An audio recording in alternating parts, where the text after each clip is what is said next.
EP. एक river city के high speed railway station पर गर्मी का मौसम था। भीड़ में से एक दुबला पतला व्यक्ति दिखाई दिया। यह एक युवा व्यक्ति था जिसने टी शर्ट और टोपी पहन रखी थी। उसके कंधे पर एक स्लिंग बैग था। वह बिल्कुल सामान्य दिख रहा था। उसने अपने हाथ में जो पहचान पत्र पकड़ा उसमें लिखा था कि उसका नाम विहान मल्होत्रा है। 5 साल हो गए हैं। विहान स्टेशन से बाहर चला गया, लेकिन जब रिवर सिटी की सबसे ऊंची इमारत उसके सामने आई तो वह अचानक वहीं रुक गया। जैसे ही उसने अपना सिर उठाया, उसकी निगाहें बाज की तरह तेज थीं और उसने अपनी सांस के नीचे बड़बड़ाया, रिवर सिटी, मैं विहान आखिरकार वापस आ गया हूं। 5 साल पहले क्लाउड लेक मैनर में उस भोज के दौरान मल्होत्रा परिवार का सफाया हो गया था और मैं अकेला जीवित बचा हूं। अगर मेरी मां ने अपनी आखिरी शक्ति के साथ मुझे ईस्ट कॉइन लेक में नहीं धकेला होता तो मल्होत्रा परिवार रिवर सिटी से हमेशा के लिए गायब हो जाता। इस पर विहान ने अचानक अपनी मुट्ठियां भींच ली और चारों तरफ एक शक्तिशाली दुर्भावनापूर्ण आभा फैल गई। उसके आसपास के पर्यटकों को लगा जैसे कोई अदृश्य हाथ उनका गला घोंट रहा है। उसी क्षण उन्हें ऐसा लगा वे नरक में थे। भावेश सिंह, मास्टर अंगद और हर कोई जो मेरे माता पिता की हत्या होते देख रहा था। मुझे यकीन है कि आप नहीं जानते कि मैं अभी भी जीवित हूं। शायद मुझे आपका शुक्रिया अदा करना चाहिए। अगर आप नहीं होते तो मुझे मेरे गुरु द्वारा बचाया नहीं जाता और मैं निश्चित रूप से ऐसी धरती हिला देने वाली तकनीकों के साथ वापस नहीं आता। इस बार मैं कसम खाता हूं, मैं इसमें शामिल सभी लोगों से आपके किए की 1000 बार सजा दिलवाऊंगा। कुछ सेकंड बाद विहान ने आखिरकार अपनी पकड़ ढीली की और शहर के केंद्र की ओर जाने वाली एक टैक्सी को रोका। अगर वह कुछ सेकंड और भी देर कर देता तो उसके पीछे से गुजरने वाले लोग शायद भयानक भाग्य से बच नहीं पाते। रास्ते में विहान के दिमाग में अतीत की यादें कौंध गईं और दर्द लगभग दम घोटने वाला था। वह एक शक्तिशाली परिवार से आया था और उसे अपने जीवन में कभी भी भोजन की चिंता नहीं करनी पड़ी थी। हालांकि मंडली के लोगों ने कहा कि वह बेकार है, फिर भी उसने अपने माता पिता के साथ जीवन का आनंद लिया। हालांकि 5 साल पहले क्लाउड लेक मैनर में उस सभा के दौरान उसका भाग्य अपरिवर्तनीय रूप से बदल गया था। एक छोटी लड़की को बचाने के लिए उसके पिता ने एक ऐसे व्यक्ति को नाराज कर दिया था जो खाद्य श्रृंखला में सबसे ऊपर था। उस आदमी ने अपना आपा खो दिया था और उसके पिता के चेहरे पर थप्पड़ मार दिया था। उसने अनगिनत लोगों के सामने विहान के पिता को मार भी डाला था। पूरे मामले के दौरान उसे रोकने के लिए कोई भी आगे नहीं आया था। यहां तक कि वे परिवार भी नहीं जिन्होंने अतीत में मल्होत्रा परिवार की चापलूसी की थी। यहां तक कि उसके पिता के पुराने दोस्त भी नहीं। यहां तक कि वह चाचा भी नहीं जिस पर उसे हमेशा से भरोसा था। विहान पागल हो गया था, संघर्ष कर रहा था और यहां तक कि खाने के चाकू से उस आदमी पर झपट पड़ा था। लेकिन अंत में उस आदमी ने उसे सिर्फ एक हाथ से रोका। उसे उस आदमी की भावहीन निगाह और बर्फीली आवाज साफ साफ याद थी जब उसने कहा, रिवर सिटी का ये परिवार हूं? तुम खुद को क्या समझते हो? भले ही तुम सबसे ऊपर के परिवार हो, फिर भी मैं अपनी उंगलियों के एक झटके से तुम्हें मार सकता हूं। और तुम तुच्छ कचरा। मैंने सुना है कि तुम इन इलाकों में बेकार होने के लिए मशहूर हो। हाँ हाँ, और तुम मुझे मारना चाहते हो? अगर मैं तुम्हें 100 साल भी दूं तो भी तुम बेकार रहोगे। सबको आश्चर्य हुआ। तभी अचानक एक महिला दौड़ी और उसने लड़के को ईस्ट कॉइन झील में धकेलने के लिए अपनी पूरी ताकत लगा दी। जिस पल वह झील में गिरा, लड़के ने अपनी मां को उस आदमी पर झपटते हुए देखा था। वह मरने के दृढ़ संकल्प के साथ भागी।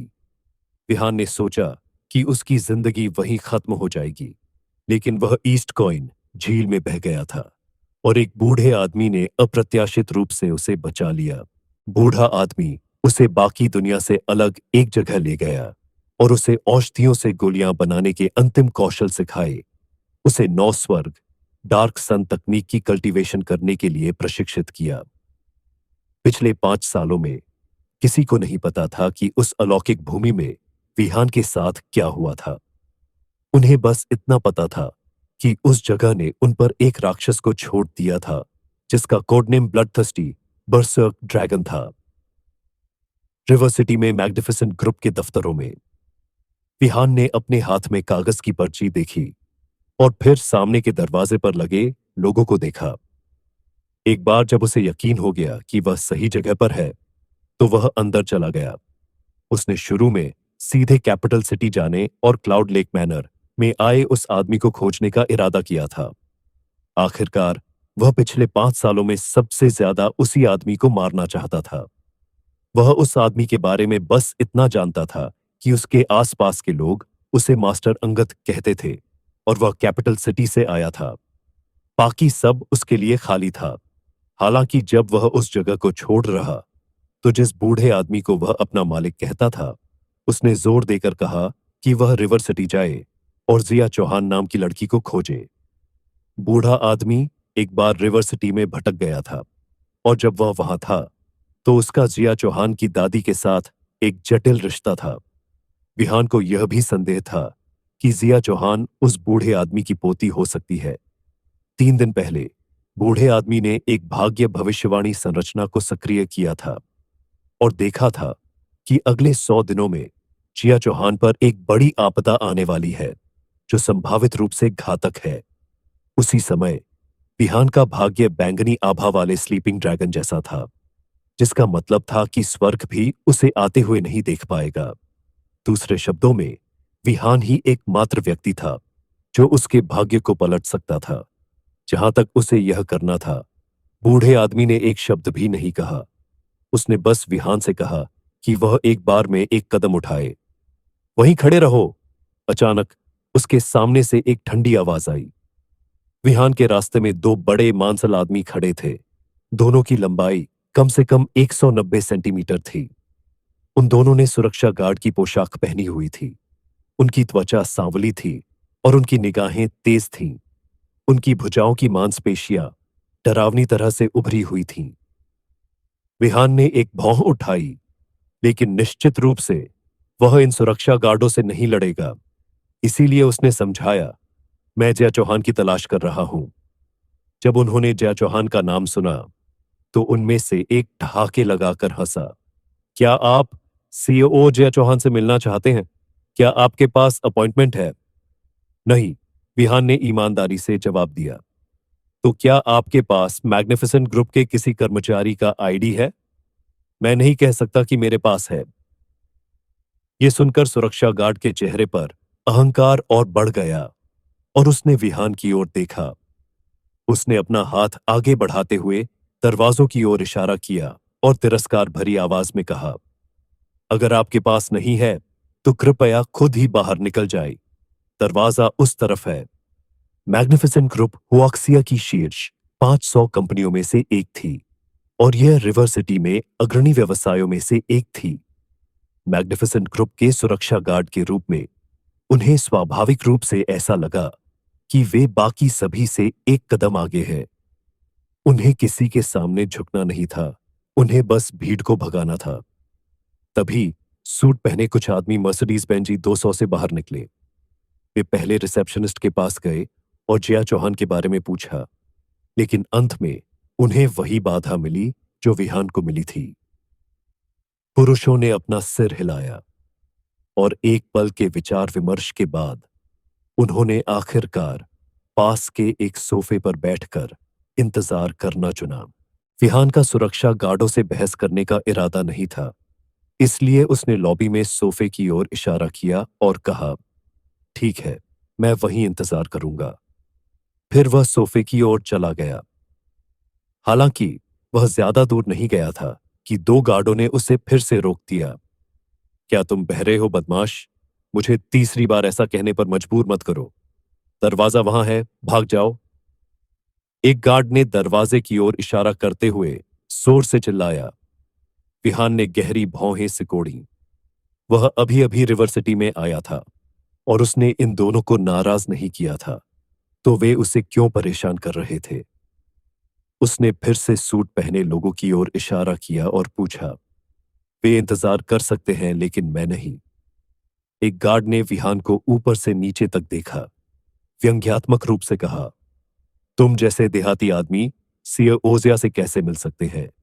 तुम्हें खुद को आईने में देखना चाहिए और भाग जाना चाहिए। अगर तुम नहीं करोगे तो मैं तुम्हें बाहर निकाल दूंगा। विहान ने असहायता से अपना सिर हिलाया। उसे आखिरकार समझ में आ गया कि ये गार्ड अपने उद्धार के अधिकार के नशे में थे और उसके कपड़ों ने उन्हें साफ तौर पर बता दिया कि वह अंदर इंतजार करने के लायक नहीं था। सोचना कि रिवर सिटी 5 साल बाद भी नहीं बदली। क्या होगा अगर मैं नहीं जाना चाहूं? विहान के चेहरे पर भाव गहरे हो गए। तुम नहीं जाना चाहते? तो फिर क्या तुम मरना चाहते हो? जैसे ही उसने यह कहा, एक गार्ड ने अपने हाथ से विहान के कंधे पर तमाचा मारा। उसकी बांह की नसें उभर आईं। उसके होंठ एक क्रूर मुस्कान में बदल गए, क्योंकि वह जानता था कि उसे बस थोड़ा सा बल लगाना था और यह दुबला पतला बच्चा 3 मीटर दूर उड़ जाएगा।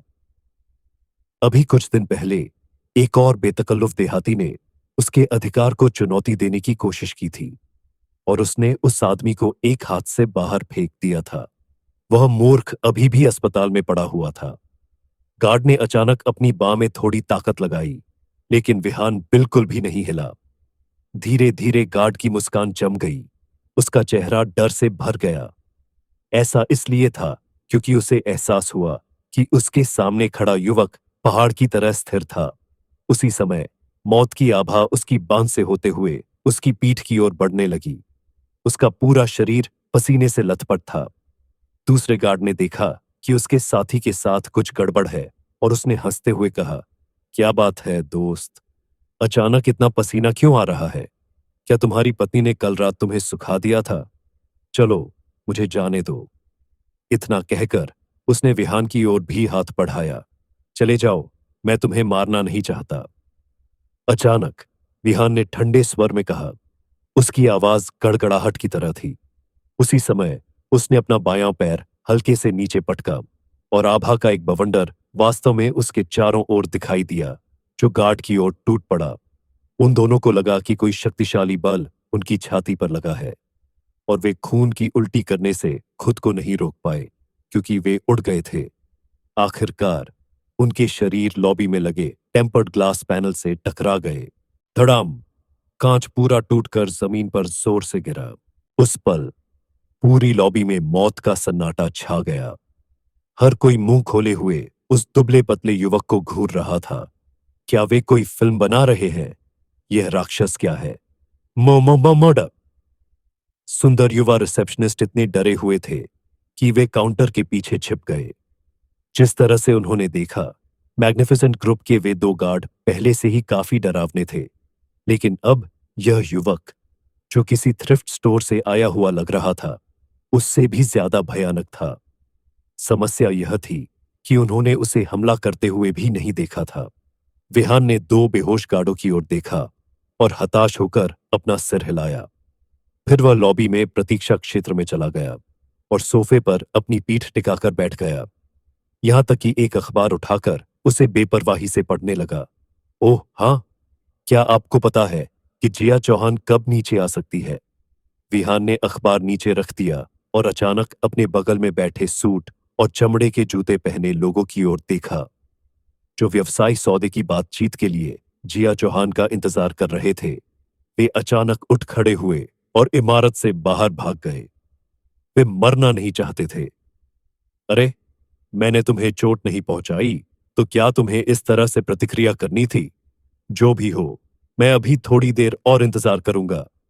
विहान ने अपना सिर हिलाया और अपने हाथों में पड़े अखबार को पढ़ना जारी रखा।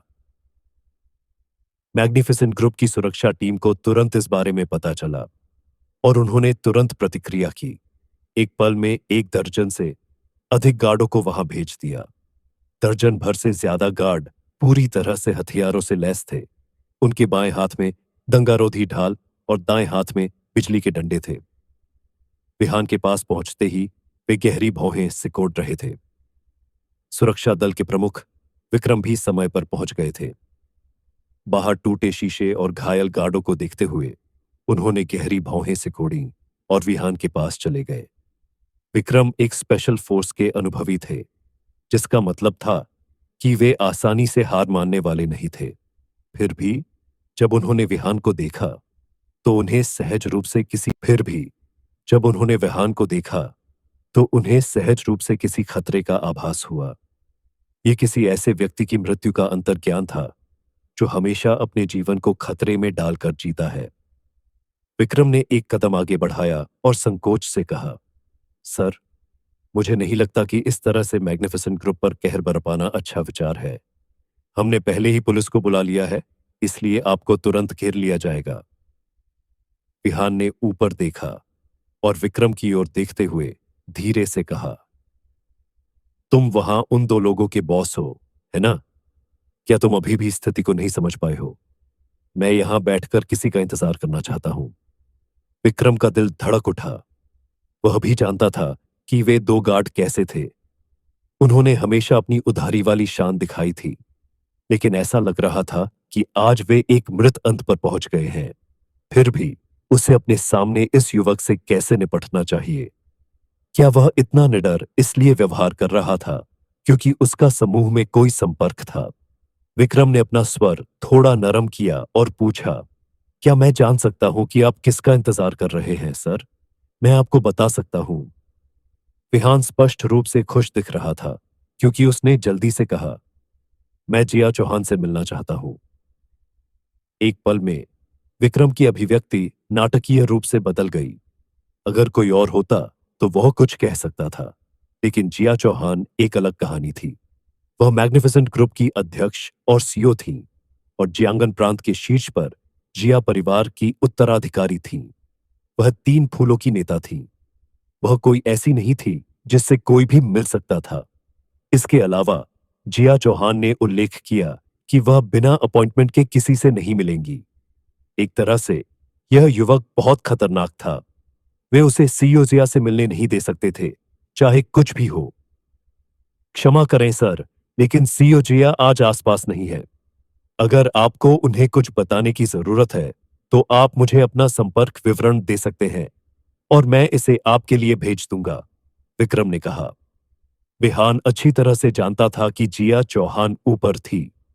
उसने उसे बाहर निकालने के लिए ऐसा दृश्य बनाया था, इसलिए वह विक्रम द्वारा संदेश देने से संतुष्ट नहीं होगा। मैं वैसे भी दोपहर में फ्री हूं, इसलिए मैं यहां बस इंतजार करूंगा। या आप यह कह रहे हैं कि मैग्निफिसेंट ग्रुप मुझे एक सीट भी नहीं दे सकता? विक्रम को विहान के इरादे तुरंत समझ आ गए और वह ठंडे स्वर में चिल्लाया, सर, आप मुझे यह करने के लिए मजबूर कर रहे हैं। उस स्थिति में मुझे पहले ही माफी मांगनी होगी। लड़कों, इस बच्चे को नीचे ले जाओ। जैसे ही उसने ये शब्द कहे, 1 दर्जन गार्ड विक्रम की ओर बढ़े। उसी समय विक्रम ने अपनी मुट्ठी को पंजे में बदल दिया और सीधे विहान के शरीर के अंगों पर निशाना साधा। वह अच्छी तरह जानता था कि सोफे पर बैठा यह आदमी बहुत खतरनाक है। विहान अभी भी अपने हाथ में अखबार पकड़े हुए था। उसकी अभिव्यक्ति भावशून्य थी, मानो उसके सामने खड़े लोग मक्खियों के अलावा कुछ नहीं थे। जैसे ही विक्रम विहान को छूने वाला था, एक ठंडी आवाज ने कहा, एक पल रुको। जब उन्होंने वह आवाज सुनी तो सभी रुक गए और जल्द ही एक महिला भीड़ से बाहर निकली। उस महिला के लंबे और रसीले काले बाल थे जो उसकी कमर तक पहुंच रहे थे और उसका फिगर बिल्कुल खूबसूरत था। उसका सफेद शिफॉन टॉप उसकी घुटनों तक की स्कर्ट से मेल खा रहा था, जिससे वह एक देवी की तरह अप्रतिम दिख रही थी। उस महिला की शक्ल ने एक पल में सभी का ध्यान अपनी ओर खींच लिया। ऐसा इसलिए था क्योंकि जिया चौहान के अलावा पूरे मैग्निफिसेंट ग्रुप में कोई भी उसकी खूबसूरती की बराबरी नहीं कर सकता था। विक्रम का चेहरा भी थोड़ा लाल हो गया और उसने अपना सिर झुकाते हुए सम्मानपूर्वक कहा, निर्देशक प्रियंका। प्रियंका सक्सेना ने कोई जवाब नहीं दिया। उसकी निगाहें विहान पर टिकी थीं। उसकी आंखों में आश्चर्य और सदमा दोनों थे। यही बात विहान पर भी लागू होती है। उसकी आंखों में एक तेज रोशनी चमक रही थी। ऐसा लग रहा था जैसे किसी जानवर ने अपने शिकार को देख लिया हो। ऐसा इसलिए क्योंकि वह इस महिला को जानता था। यह प्रियंका सक्सेना थी। वह उन 3 महिलाओं में से एक थी जिनके बारे में विहान पिछले 5 सालों से सपने देख रहा था। कई साल पहले वे कक्षा में एक दूसरे के बगल में बैठते थे। हालांकि जब वे हाई स्कूल में दाखिल हुए तो उनकी पारिवारिक पृष्ठभूमि और स्थिति में अंतर का मतलब था कि वे अब एक दूसरे से संपर्क नहीं करते थे। विहान ने सोचा था कि इसका मतलब है कि अब उनका एक दूसरे से कोई लेना देना नहीं होगा। क्लाउड लेक मैनर की घटना के बाद सब कुछ बदल गया। उसके मालिक द्वारा उसे ईस्ट कॉइन लेक से बचाने के बाद वह मल्होत्रा परिवार के घर फिर से गया था। तब तक परिवार के घर को जब्त कर लिया गया था। मल्होत्रा परिवार भी लोगों के गुस्से का निशाना बन चुका था। तब तक हर परिवार ने घोषणा कर दी थी कि उन्होंने मल्होत्रा परिवार से सभी संबंध खत्म कर लिए हैं। तब तक रिवर सिटी में हर बड़ा और छोटा निगम उसके पिता द्वारा अकेले ही स्थापित किए गए हेवनली जस्टिस ग्रुप को निकलने के लिए एकजुट हो गया था। उस समय उसके 3 लोगों के परिवार के पास अपने नाम का एक कब्र का पत्थर भी नहीं था। ऐसा लग रहा था जैसे उस आदमी का प्रभाव हर चीज पर हावी था। केवल एक व्यक्ति अपवाद थी और वह थी उसकी जूनियर हाई स्कूल का सहपाठी प्रियंका सक्सेना। अपने परिवार के विरोध को नजरअंदाज करते हुए प्रियंका रिवर सिटी नंबर 1 मुर्दा घर गई और मल्होत्रा परिवार के शवों को अपने साथ ले गई। उन्हें व्यक्तिगत रूप से अंतिम संस्कार के लिए श्मशान ले गई और फिर दिव्य स्टोन हिल पर उन तीनों के लिए व्यक्तिगत रूप से कब्रें बनवाईं। एक शक्तिहीन महिला जिसका मल्होत्रा परिवार से कोई लेना देना नहीं था, उसने अफवाहों और भय फैलाने वालों का सामना किया ताकि विहान के माता पिता शांति से आराम कर सके। कोई नहीं समझ पाया कि उसने ऐसा क्यों किया। यहां तक कि विहान को भी नहीं पता था कि उसने ऐसी दयालु लड़की से ऐसा बलिदान पाने के लिए क्या किया था। कुछ समय बाद प्रियंका मुस्कुराई। वह विहान को देखकर मुस्कुराई और उसकी मुस्कान एक फूल के खिलने जैसी थी। यह एक ऐसी मुस्कान थी जिसने तुरंत ही वहां मौजूद हर आदमी की ईर्ष्या और जलन को जगा दिया। आखिरकार शानदार समूह में अनगिनत पुरुषों के लिए प्रियंका उनकी आदर्श देवी थी। पिछले 1 साल में प्रियंका को कई 100 प्रेम पत्र मिले थे, लेकिन उसने बिना किसी अपवाद के हर एक को अस्वीकार कर दिया था। वास्तव में उसने पिछले 1 साल में किसी भी आदमी को देखकर मुस्कुराया तक नहीं था। हालांकि अभी क्या वह वास्तव में इस देहाती को देखकर मुस्कुरा रही थी? इस देहाती ने ऐसा क्या किया था कि वह इसके लायक थी? प्रियंका ने विहान को काफी दिलचस्पी से देखा और कहा, लगता है कि मैं गलत थी।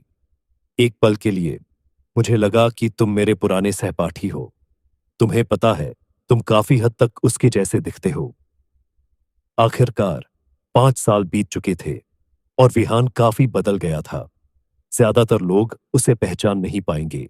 इसके साथ ही प्रियंका ने विक्रम के कंधे पर थपथपाया और कहा, उसे रहने दो कैप्टन विक्रम। अगर वह यहां इंतजार करना चाहता है तो उसे करने दो। विक्रम ने सिर हिलाया और कुछ नहीं कहा। एक बार जब उसने सभी जरूरी व्यवस्थाएं कर लीं, तो प्रियंका बाहर निकली और अपनी गाड़ी की ड्राइवर सीट का दरवाजा खोलकर कार में बैठ गई। जैसे ही वह गाड़ी चलाने वाली थी, अचानक यात्री की सीट का दरवाजा खुला और विहान अंदर कूद गया। विहान उसके पीछे पीछे बाहर आया था क्योंकि उसने प्रियंका के गले पर खून के लाल रंग का काला कोहरा देखा था। यह निकट भविष्य में अत्यधिक खतरे का पूर्वाभास था। चाहे वह अभी उसकी सहायता के लिए हो या 5 साल पहले की घटना के लिए, वह प्रियंका को किसी भी तरह का नुकसान नहीं होने दे सकता था। प्रियंका ने यात्री सीट पर बैठे विहान को देखा। अपने शुरुआती आश्चर्य के बाद उसने मुस्कुराते हुए कहा, तुम क्या कर रहे हो जवान आदमी? क्या तुम मुझे धन्यवाद देने की कोशिश कर रहे हो? ईमानदारी से कहूं तो मैंने पहले ही स्थिति स्पष्ट कर दी थी और यह स्पष्ट रूप से गार्ड की गलती थी।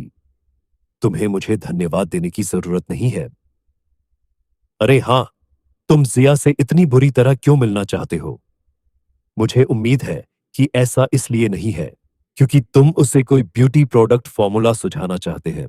उसने कहा कि क्योंकि विहान जैसी ही पोशाक पहने एक आदमी ने कुछ समय पहले मैग्निफिसेंट ग्रुप से संपर्क किया था और दावा किया था कि उसके पास ब्यूटी प्रोडक्ट का एक गुप्त फॉर्मूला है जो बाजार में मैग्निफिसेंट ग्रुप की मौजूदगी को काफी हद तक बेहतर बनाएगा। अंत में सुरक्षा कर्मियों ने उसे पीछे से बाहर निकाल दिया था।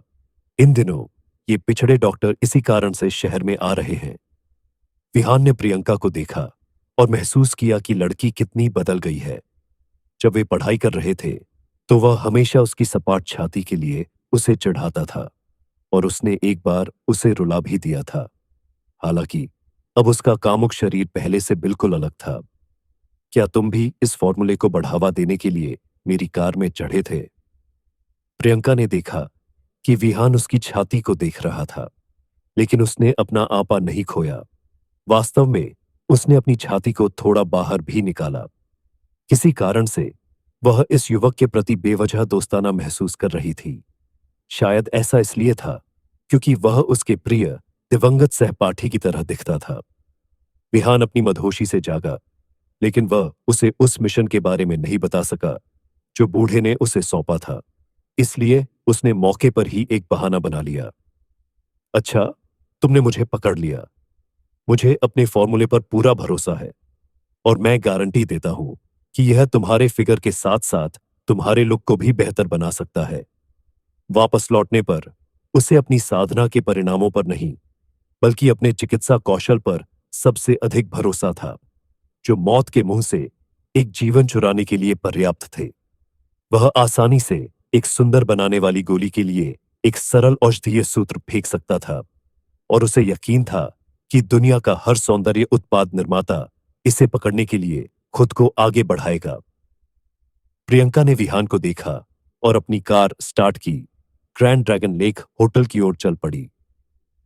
अगर तुम सच में इतने बड़े हो तो ऐसा करें कि मैं अभी एक समारोह में जा रही हूं, तो क्यों ना मैं तुम्हें आज रात मुझे शराब पीने के सभी निमंत्रणों से बचाने के लिए सजा के तौर पर कहूं। यह कैसा लग रहा है? ओह, और मैंने अपना परिचय नहीं दिया है। मेरा नाम प्रियंका सक्सेना है और मैं मैग्निफिसेंट ग्रुप की मार्केटिंग डायरेक्टर हूं। प्रियंका ने एक हाथ स्टीयरिंग व्हील पर रखा और दूसरा हाथ विहान की ओर बढ़ाया। जब उनके हाथ आपस में मिले तो विहान महसूस कर सकता था कि उसका हाथ कितना नरम और गर्म था। मेरा नाम विहान है, विहान राजवंशी। राजवंशी, ईमानदारी से। चूंकि उसने उसे पहचाना नहीं था, इसलिए विहान ने उसे और कुछ बताने का इरादा नहीं किया। अगर प्रियंका को पता चल जाता कि वह बच गया है तो उसे बस एक बुरा झटका लगेगा। विहान ने देखा था कि जब उसने अपना नाम बताया तो प्रियंका का शरीर कैसे अकड़ गया था। उसने राहत की लंबी सांस तभी ली जब उसने उसके बाद विस्तार से बताया, क्या संयोग है, तुम्हारा नाम मेरे पूर्व सहपाठी के नाम से काफी मिलता जुलता है और मैं लगभग तुम्हें ही वह समझ बैठी थी। 20 मिनट बाद ग्रैंड ड्रैगन लेक होटल के इंपीरियल बैंक्वेट हॉल में जिस क्षण प्रियंका और विहान दिखाई दिए, सभी की निगाहें तुरंत उनकी ओर चली गईं। प्रियंका का फिगर बहुत ही आकर्षक था। वह लगभग 170 सेंटीमीटर लंबी थी और उसके पास बेहद आकर्षक लंबी टांगें थीं। उसका फैशन सेंस उसके बगल में बैठे विहान से बिल्कुल अलग था। किसी ने भी उम्मीद नहीं की थी कि मैग्निफिसेंट ग्रुप की डायरेक्टर प्रियंका ऐसे व्यक्ति को सभा में लाएंगी। प्रियंका ने विहान को बिल्कुल बीच में रखी कांच की गोल मेज पर ले गई। वहां पहले से ही 7 या 8 अन्य लोग बैठे थे और वे सभी पुरुष थे। प्रियंका पर उनकी निगाहें जुनून से जल रही थीं, मानो वे अभी खुद को प्रियंका पर फेंक देना चाहते हों। आप आखिरकार यहां आ ही गई, डायरेक्टर प्रियंका। सच में कोई भी अफवाह आपको न्याय नहीं देती। मैं क्लाउड बॉर्न ग्रुप का संस्थापक रक्षित हूं। डायरेक्टर प्रियंका, मेरा नाम हितेश शाह है और मेरा परिवार सी सर्ज होटल का मालिक है। जो लोग खड़े होकर अपना परिचय दे रहे थे वे विशेष रूप से उत्साही थे। जाहिर तौर पर इसलिए क्योंकि वे प्रियंका को दिखावा करना चाहते थे। विहान को ऐसी सभा में कोई दिलचस्पी नहीं थी। उसकी आंखें अपने आसपास के माहौल को स्कैन कर रही थीं, क्योंकि वह यह पता लगाने की कोशिश कर रहा था कि प्रियंका की सुरक्षा को किस बात से खतरा है। जल्द ही भोज शुरू हो गया। चाहे संयोग से हो या जानबूझकर, प्रियंका की मेज पर बैठे लोग प्रियंका को टोस्ट करने के बहाने ढूंढते रहे। दूसरी ओर प्रियंका स्पष्ट रूप से इस तरह की शराब पीने की संस्कृति से परिचित थी और उसने आसानी से उनके प्रयासों को रोक दिया। बातचीत के एक पूरे दौर के बाद वह अपनी शराब की मात्रा को रेड वाइन के एक छोटे गिलास तक सीमित करने में कामयाब रही। विहान ने कई बार उसके लिए शराब लेने की कोशिश की, लेकिन हर बार उसे मना कर दिया गया। आखिरकार इस तरह के भोज में प्रियंका पूरे शानदार समूह का प्रतिनिधित्व करती थी, इसलिए वह किसी भी संघर्ष से बचना चाहती थी।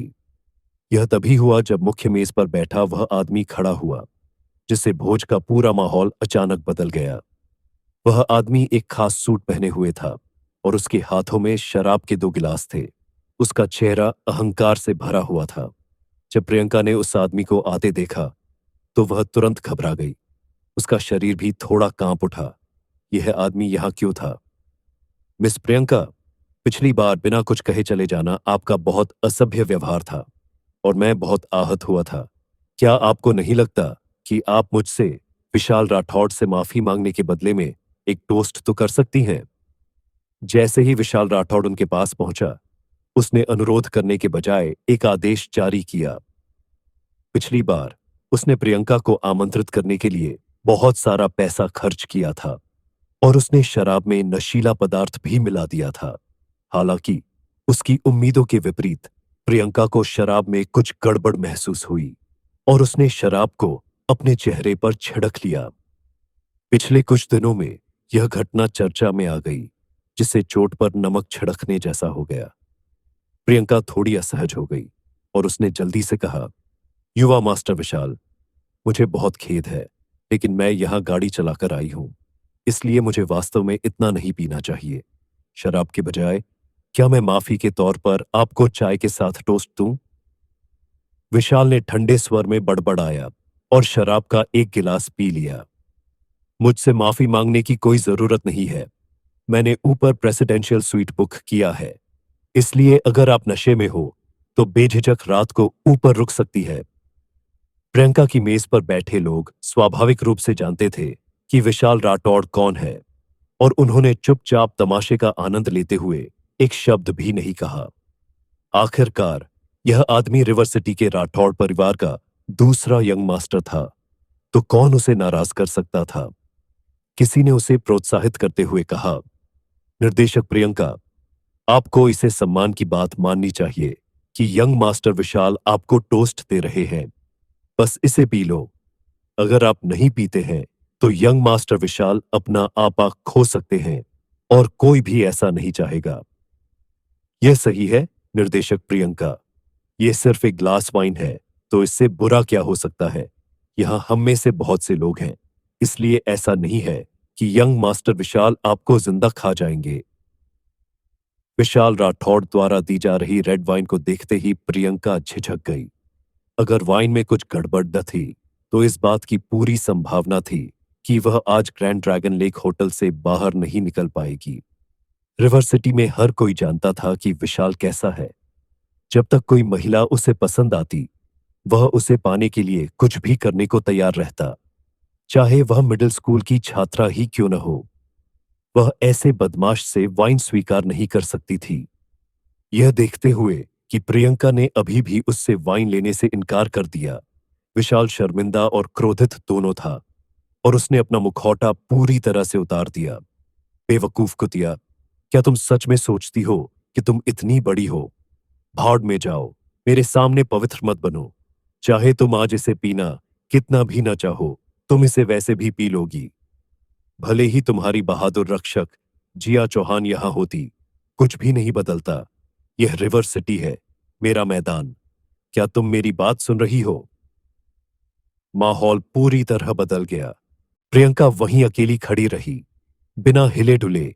उसकी आंखें लाल होने लगी। वह एक सामान्य परिवार में पैदा हुई थी और उसने समय से पहले ही अपनी पढ़ाई छोड़ दी थी और इसके बजाय कार्यबल में प्रवेश किया। इतने प्रयासों के बाद वह आखिरकार मैग्निफिसेंट ग्रुप में निदेशक बन गई और बाहरी लोगों के लिए वह पहले से ही बड़ी बन चुकी थी। हालांकि वह रिवर सिटी के असली राजघराने के सामने कुछ नहीं कर सकती थी। वह शक्तिहीन थी, इन लोगों के लिए चींटी जितनी महत्वहीन। उसे इस बात से भी नफरत थी कि वह एक महिला थी। धीरे धीरे उसने अपना हाथ उठाया और शराब के गिलास की ओर बढ़ाया। देखने वालों को ऐसा लगा जैसे प्रियंका ने अपनी किस्मत के आगे घुटने टेक दिए हैं। विशाल ने भी विजयी भाव से मुस्कुराते हुए कल्पना की कि आज रात उसके और प्रियंका के बीच क्या होगा। जिस क्षण प्रियंका की उंगली गिलास को छूने वाली थी, एक बर्फीली आवाज ने कहा, तुम कौन हो जो उसे पीने के लिए मजबूर कर रहे हो? वहां सब शांत हो गया। किसी को उम्मीद नहीं थी कि कोई उस समय प्रियंका के लिए खड़ा होगा। आखिरकार विशाल कोई साधारण आदमी नहीं था। राठौड़ परिवार में एक प्राचीन मार्शल कलाकार उसका समर्थन कर रहा था। इसका मतलब था अकल्पनीय शक्ति। हालांकि वह व्यक्ति कई साल पहले मार्शल वेस्ट माउंटेन पर चला गया था, लेकिन विशाल को तब तक घमंडी होने का अधिकार था जब तक वह व्यक्ति जीवित था। यही वह नियम था जिस पर यह दुनिया चलती थी। हर सड़क रोम की ओर जाती थी और विशाल का जन्म वहीं हुआ था। पूरे जयांगन प्रांत में किसी ने भी उसे पार करने की हिम्मत नहीं की। हितेश शाह, जो पहले विशाल की चापलूसी कर रहा था, गुस्से में खड़ा हो गया और विहान की ओर इशारा करते हुए चिल्लाया, तुम गुमराह मूर्ख हो। क्या तुम्हें पता है कि तुम किससे बात कर रहे हो? तुम्हारे कपड़े ऐसे दिखते हैं जैसे वे 100 रुपये के भी नहीं हैं। तुम्हारे जैसे देहाती आदमी की हिम्मत कैसे हुई कि वह यंग मास्टर विशाल को नाराज करे? मुझे बस एक कॉल करना है और तुम रिवर सिटी में अपनी जिंदगी को अलविदा कह सकते हो। युवा मास्टर विशाल, क्या आप चाहते हो कि मैं आपके लिए यह सब निपटा दूं? किसी ने सुझाव दिया। विशाल के अच्छे पक्ष में आने का यह सबसे अच्छा मौका था। प्रियंका का चेहरा मौत की तरह सफेद हो गया था। उसने ऐसा होने की उम्मीद नहीं की थी और अब उसने एक अजनबी विहान को भी इस झंझट में घसीट लिया था। अगर उसे पहले पता होता कि विशाल यहां आएगा तो वह यहां आने के बजाय मर जाती। अभी उसे विहान की चिंता होने लगी थी। आखिरकार यह एक निर्दयी समूह था और वे वास्तव में उसे मार सकते थे। सावधानी बरतते हुए उसने विशाल के हाथों से गिलास छीन ली और माफी मांगते हुए कहा, मुझे बहुत खेद है यंग मास्टर विशाल, मैं सच में माफी चाहती हूं। मेरा दोस्त यहां नया और अनुभवहीन है और उसका इरादा जानबूझकर आपको अपमानित करने का नहीं था। मैं यह शराब पीऊंगी और पीने के बाद आप मेरे साथ जो चाहें कर सकते हैं। मैं बस इतना चाहती हूं कि आप मेरे दोस्त को जाने दें। उसकी आवाज कांप रही थी और थोड़ी विनती भी। विशाल राठौड़ ने ठंडी हंसी छोड़ी और प्रियंका के हाथों से गिलास छीन लिया। तुम खुद को क्या समझती हो? तुम मुश्किल से खुद को बचा सकती हो, लेकिन तुम इस बदमाश को बचाना चाहती हो। तुम बस एक कमीनी हो। इससे पहले कि वह यह शब्द पूरा कर पाता, एक जोरदार थप्पड़ की आवाज आई और उसके चेहरे पर एक बड़ा हाथ का निशान दिखाई दिया। इसके अलावा ऊर्जा का एक विस्फोट भी हुआ जिसने उसके शरीर को कई कदम पीछे उड़ा दिया। उसने खून की उल्टी भी की। उसका शरीर उसके अंगरक्षकों से भी टकराया। उस पल वहां मौजूद सभी लोग स्तब्ध रह गए। ऐसा इसलिए था क्योंकि उस पर हमला करने वाला विहान था। उस बदमाश ने वाकई चेन फेंक को थप्पड़ मारा। क्या उसने वाकई जयांगन के राठौड़ परिवार को कुचलने की हिम्मत की? जब विशाल आखिरकार अपनी हैरानी से जागा तो उसने विहान की ओर इशारा किया और दहाड़ते हुए कहा, तुम किसान हो। क्या तुम जानते हो कि मैं कौन हूं? तुमने मुझे थप्पड़ मारने की हिम्मत कैसे की? तुमने मुझ पर शराब भी छिड़की। बस मैं आज तुम्हें मार दूंगा और कोई भी तुम्हारी रक्षा नहीं कर पाएगा। इसके साथ ही उसने पास में खड़े अपने 2 अंगरक्षकों पर चिल्लाते हुए कहा, तुम वहां क्यों खड़े हो? उस कमीने को मार डालो। अगर ये बात बाहर गई कि एक देहाती ने मुझे मतलब विशाल राठौड़ को मारा और मैंने कुछ नहीं किया, तो निश्चित रूप से मेरी इज्जत गिर जाएगी। दोनों पहरेदारों की निगाहें तेज हो गईं और वे आगे बढ़े, हाथों में डंडे लेकर विहान के पास पहुंचे। यंग मास्टर ने कहा था, जिसका मतलब था कि इस बदमाश को पिटाई सहनी होगी या मरना होगा, परिणाम चाहे जो भी हो। जैसे ही डंडे विहान के शरीर पर गिरने वाले थे, वह हिल गया। उसका कंधा थोड़ा हिल गया और वह मौके पर ही एक छाया में बदल गया। छाया उनके पीछे से गुजर गई। दो गार्डों को सिर्फ एक अदृश्य आभा महसूस हुई जो उनसे टकरा रही थी। उनके शरीर उड़ गए। धड़ाम! जमीन पर गिरते ही एक जोरदार धमाका हुआ और उनमें से दो लड़ने में पूरी तरह से असमर्थ हो गए। यह एक पल की मार थी। इसमें कोई शक नहीं कि यह एकदम सही पल की मार थी। हर कोई सदमे में जम गया था और जब वे स्तब्ध थे, विहान एक एक कदम बढ़ाते हुए विशाल के पास गया। विशाल घबरा गया। अब वह वाकई घबरा गया था। यह मौत का देवता उसके पास क्यों आ रहा था? वह बहुत भयानक था। क्या तुम इस बात से असंतुष्ट हो कि मैंने तुम्हें पहले थप्पड़ मारा था? विहान ने कहा। नहीं नहीं नहीं, मैं असंतुष्ट नहीं हूं, विशाल ने कांपती आवाज में कहा। विहान ने उसे फिर से थप्पड़ मारा और चिल्लाया, क्या तुम दुखी हो कि मैंने तुम्हें फिर से थप्पड़ मारा? नहीं, मैं गलत था, मैं मानता हूं। सर, मुझे क्या करना चाहिए ताकि आप मुझे जाने दें? विशाल रोने की कगार पर था। विहान ठहाके लगाकर हंसा और विशाल की जेब से एक फोन निकाला, उसे उस पर फेंक दिया। समर्थ राठौड़ को बुलाओ और उसे मेरे सामने घुटने टेकने दो, फिर मैं तुम्हारी जान बख्श दूंगा। इतना कहकर विहान ने अपने हाथों को अपनी पीठ के पीछे रखते हुए पलटा। उस पल किसी ने उसकी आंखों में हत्या के इरादे की तीव्रता को नहीं देखा था। ऐसा इसलिए था क्योंकि राठौड़ परिवार के मुखिया समर्थ राठौड़ उस समय क्लाउड लेक मैनर में सभा में थे। उसे यह भी स्पष्ट रूप से याद था कि कैसे उस आदमी ने उसके पिता की मृत्यु के बाद उसका अपमान किया था। उस पल विशाल अकेला नहीं था जो स्तब्ध महसूस कर रहा था। हर कोई अचंभित था। समर्थ राठौड़ परिवार का मुखिया था। समर्थ राठौड़ कौन था? वह जियांगन के राठौड़ परिवार का मुखिया था। पूरे रिवर सिटी में किसी ने भी समर्थ राठौड़ का नाम सीधे पुकारने की हिम्मत नहीं की और न ही यह मांग की कि वह उनके सामने घुटने टेके।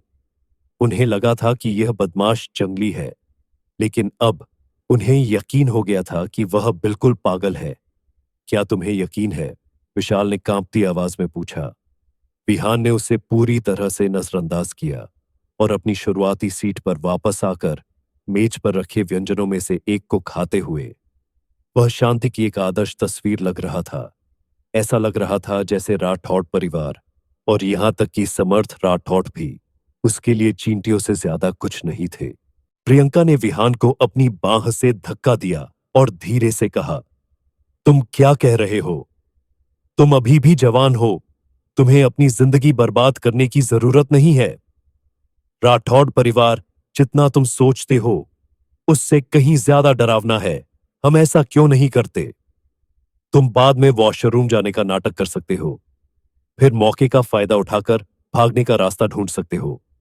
जितना हो सके उतना दूर निकल जाओ। इतना कहने के बाद प्रियंका ने अपने बैग से एक बैंक कार्ड और कार की चाबी निकाली और टेबल के नीचे विहान को थमा दी। उसने अपनी खूबसूरत आंखों से चारों ओर देखा और धीरे से कहा, यह कार्ड ले लो। इसमें 3 लाख है और पिन 6 है। ये मेरी सालों की सारी बचत है और तुम इस चाबी से कार चला सकते हो। जितना हो सके उतना दूर निकल जाओ और याद रखो, पीछे मुड़कर मत देखना। विहान दंग रह गया। उसने उम्मीद नहीं की थी कि यह लड़की ऐसे समय में भी दूसरों की परवाह करेगी। तुम्हारा क्या? विहान ने पलटकर प्रियंका को गौर से देखा। मेरे बारे में भूल जाओ। मैं सिर्फ एक लड़की हूं, इसलिए ऐसा नहीं है कि वे मुझे मार देंगे। अगर तुम अभी नहीं गए तो बहुत देर हो जाएगी। तभी बाहर से एक प्रभावशाली आवाज आई, मैं आज किसी को भी इस बैंक्वेट हॉल से बाहर नहीं जाने दूंगा। समर्थ राठौड़ यहां था। बैंक्वेट हॉल के दरवाजे खोले गए और काले सूट पहने एक दर्जन अंगरक्षक 2 पंक्तियों में खड़े हो गए। उनकी आंखें ठंडी थीं और हत्या के इरादे से भरी हुई थीं। वे सभी बेहद शक्तिशाली थे। जल्द ही एक चौकोर जबड़े वाला अधेड़ उम्र का आदमी अंदर आया। उसका हाव भाव अधिकारपूर्ण और उग्र था। यह जियांगन के राठौड़ परिवार का मुखिया था। समर्थ राठौड़ के पीछे एक बूढ़ा आदमी चल रहा था। उसकी पीठ झुकी हुई थी, लेकिन उसके कदम फुर्तीले थे और वह अपनी निगाहों से कमरे को देख रहा था। विहान ने स्वाभाविक रूप से इस बूढ़े आदमी को भी देखा, हालांकि कुछ आश्चर्य के साथ। बूढ़ा आदमी भी एक साधक था। वास्तव में सख्ती से कहा जाए तो बूढ़ा आदमी साधक नहीं था, क्योंकि उसके पास कोई डेंटियन नहीं था। उसके पास सिर्फ एक खास आभा थी, और विहान के पुराने गुरु के अनुसार इसका मतलब यह होना चाहिए कि वह हुआक्सिया के आसपास छिपे प्राचीन मार्शल कलाकारों में से एक था। दिलचस्प है यह सोचना कि रिवर सिटी में भी इतनी ताकतवर चीज है। विहान के होंठ मुड़े।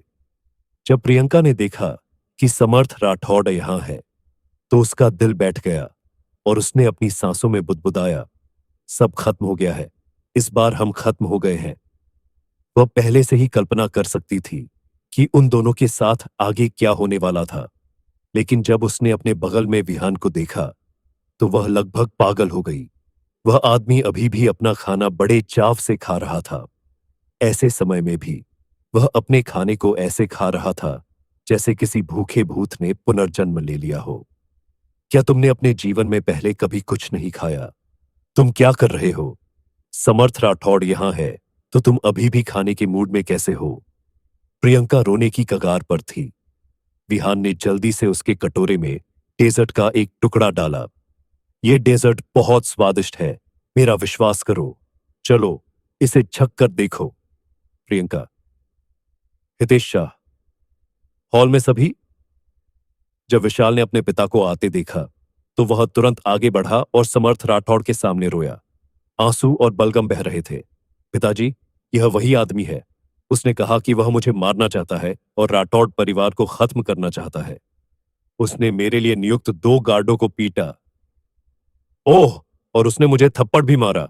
उसने यह भी कहा कि आपको उसके सामने घुटने टेकने होंगे। पिताजी, आपको कुछ करना होगा। समर्थ राठौड़ ने अपने बेटे की तरफ देखा और पाया कि उसका चेहरा सूजा हुआ था। उसका चेहरा रात की तरह काला हो गया। हालांकि रिवर सिटी के कोई भी बड़े लोग इस भोज में शामिल नहीं थे, फिर भी यहाँ के ज्यादातर लोग रिवर सिटी के ज्यादा मशहूर बिजनेसमैन थे। अगर यह बात बाहर आ गई तो उसका राठौड़ परिवार रिवर सिटी में सबसे ज्यादा हंसी का पात्र बन जाएगा। अपने दिल में गुस्से को दबाते हुए उसने वहां मौजूद सभी लोगों की तरफ देखा और बिना किसी तर्क के लहजे में कहा, इसमें जिनका भी हाथ था, मैं तुम्हें सलाह दूंगा कि तुम अभी बाहर निकलो और हमारे सामने 10 बार झुको। अगर तुम ऐसा करोगे तो राठौड़ परिवार तुम्हारी लाश को बरकरार रखने पर विचार कर सकता है। यह राठौड़ परिवार का वादा है। सबकी नजरें एक साथ विहान पर चली गईं और वे सभी उम्मीद कर रहे थे कि बदमाश अपने जूते में कांपता हुआ दिखाई देगा। इसके बजाय विहान, जो इस सब के पीछे अपराधी था, किसी तरह अभी भी खा रहा था। यह सही था, वह अभी भी खा रहा था। अरे, यह भूखा भूत कहां से आया? राठौड़ परिवार के मुखिया ने उसे अंतिम चेतावनी दी है, लेकिन वह फिर भी उसे अनदेखा कर रहा है। क्या उसके अंदर से मौत का डर भाग गया? अरे, क्या तुम्हें लगता है कि वह सिर्फ बस अपने आखिरी भोजन का आनंद लेने की कोशिश कर रहा है, क्योंकि उसे पता है कि वह मरने वाला है? होना चाहिए। विहान पर उनकी निगाहें दया में बदल गईं। समर्थ राठौड़ ने विहान की दिशा में देखा और ठंडे स्वर में बड़बड़ाया। अपने बगल के अंगरक्षकों से कहा, जाओ, उस बदमाश को मेरे पास लाओ। हाँ सर। 1 दर्जन या उससे ज्यादा अंगरक्षक एक पल में आगे बढ़ गए और उनमें से एक ने बिना कुछ कहे ही अपने हाथों से उस पर हमला कर दिया। प्रियंका भी अपने कान के पास हवा के झोंकों को महसूस कर सकती थी और उसने जल्दी से विहान को याद दिलाया, सावधान। जैसे ही चॉप संपर्क में आने वाला था, विहान ने आखिरकार अपनी चॉपस्टिक नीचे रख दी और अपने शरीर को तिरछा करके अपने हाथ से चॉपस्टिक को पकड़ लिया। तुम लोग इसके लायक नहीं हो, 1 मील भी नहीं। उसकी ठंडी आवाज में जादू की एक अलग ही झलक थी जो पूरे बैंक्वेट हॉल में गूंज रही थी। जिस अंगरक्षक का हाथ पकड़ा गया था वह एक पल के लिए वहीं खड़ा रहा, लेकिन फिर वह संभला और अपनी कमर से खंजर निकाला और सीधे विहान पर झपटा।